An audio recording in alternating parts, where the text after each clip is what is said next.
la Taifa kupitia Seneti ya masuala ya uhasibu hapa nchini inamhoji kwa sasa afisa mkuu mtendaji wa tume ya kupambana na ufisadi hapa nchini EACC Bwana Twalib Mbarak kuhusiana na ongezeko la bei ya nyumba ya Integrity Center ambayo inatajwa kwamba kufikia sasa, mtazamaji, nyumba hiyo inauzwa kwa kima cha shilingi bilioni 1.5. Ningependa tuleke kule bungeni moja kwa moja tuweze kupata hayo mahojiano pamoja na kamati hiyo ya bunge. If we've scaled it at the right level, the transactions will not be onerous for those that have small transactions, the wanjikos we talked about, the shows, the small trader, the institutions that could even think about schools. For instance, schools have bank accounts, but related activities had indeed been done by the EACC and not by the owners of the property.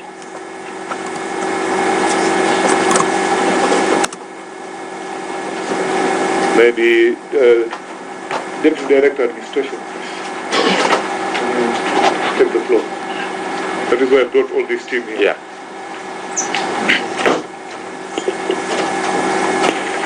Honorable Chair, it is true some of the partitions were done by the EACC itself, because they are basically demountable partitions. And therefore, by including permanent partitions, if there were any, they were done by the landlord.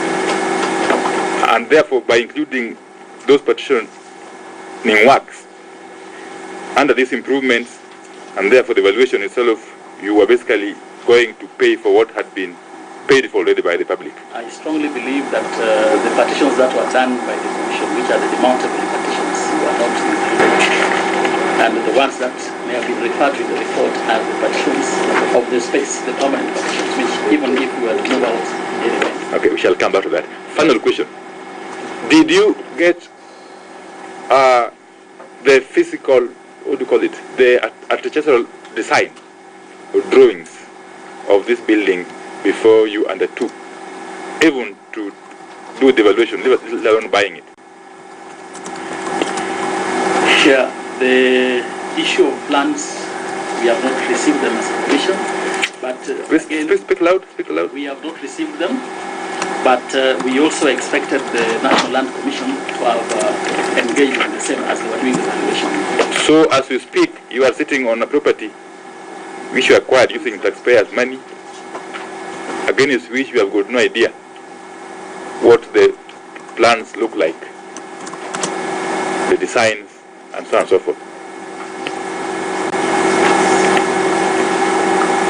And therefore you cannot actually vouch for its structural integrity. That one is missing. Yes. Okay. Members, Honorable Janet. I have one question. CEO, there is this report. Let's go back to the inquiry that EACC did after they heard that there was some malpractice. So there is this report after the one that the director had talked about, the one that was done by EACC that you have written to, dated 19th April 2016 to Mr. Tobiko. Are we together? The report done by EACC or the Annex 8, yeah. Annex 8, that other one was 9. Now, this property belonged to, it was charged for a loan at the Deposit Protection Fund, isn't it? And they paid 115 million to settle the debt so that they can acquire. And now EACC investigated the matter. Now, if you go to page 4 of that report, there's a statement by Sarah Wanyande, Senior Deputy Commissioner of Land.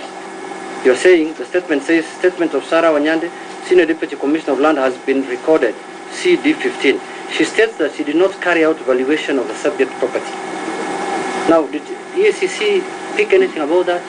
That the lands are saying that they have not done any valuation, but these guys are saying that they paid 400 million for the property.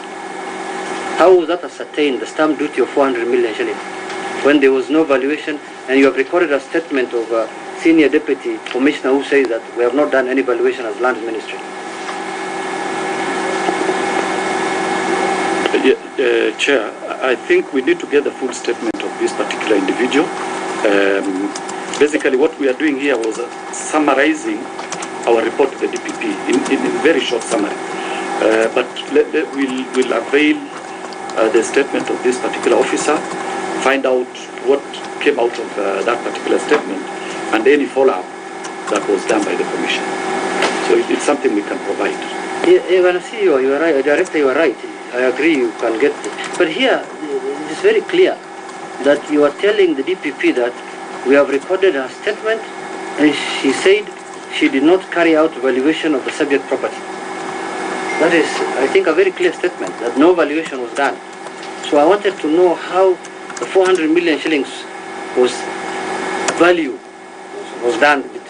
And this was not, this you are inquiring into a matter not with EACC now. EACC is second. The primary between Deposit Protection Fund and the guys who are buying from it, or the guys who are discharging the title from them. It is upon your responsibility to pick up if there is any problem. And that's why you went to do inquiry into the matter.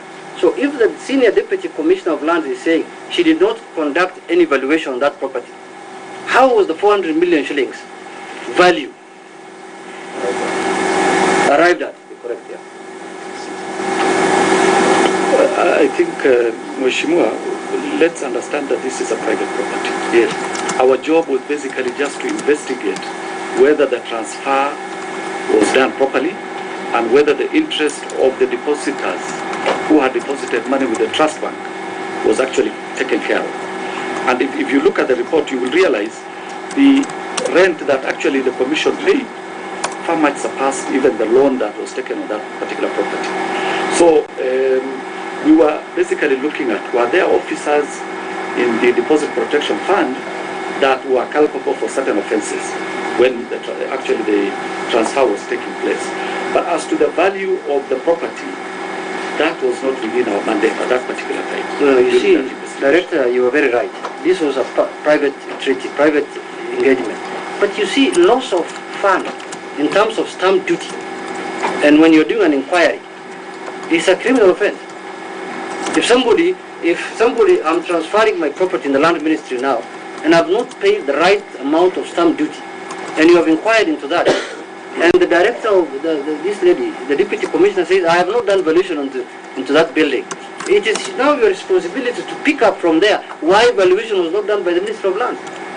I'm talking about in terms of, not that it was your mandate, but you have stumbled on it, for example, let's say. Yes. That there was criminal offense in the transaction of the property. What do you say about that?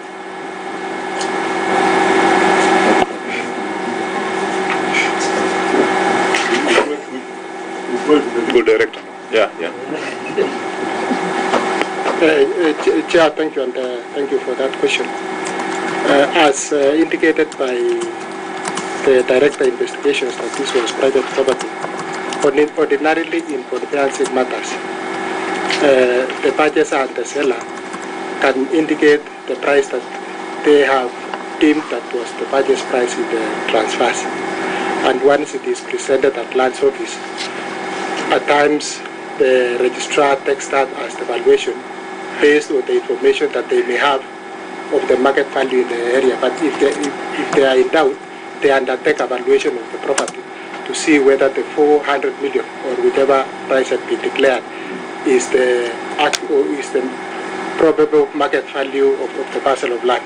But what is being indicated here, as you rightly put it, the officer who is saying did not undertake valuation, maybe if we check from the statement, may not have undertaken valuation for the purposes of stamp duty, which can be an offense depending on if the property had been valued and found to be less than, and found to be more than 400 million. So that was an aspect that may not have been looked into to ascertain. No valuation may have been done at that time during the transfer process, but you cannot say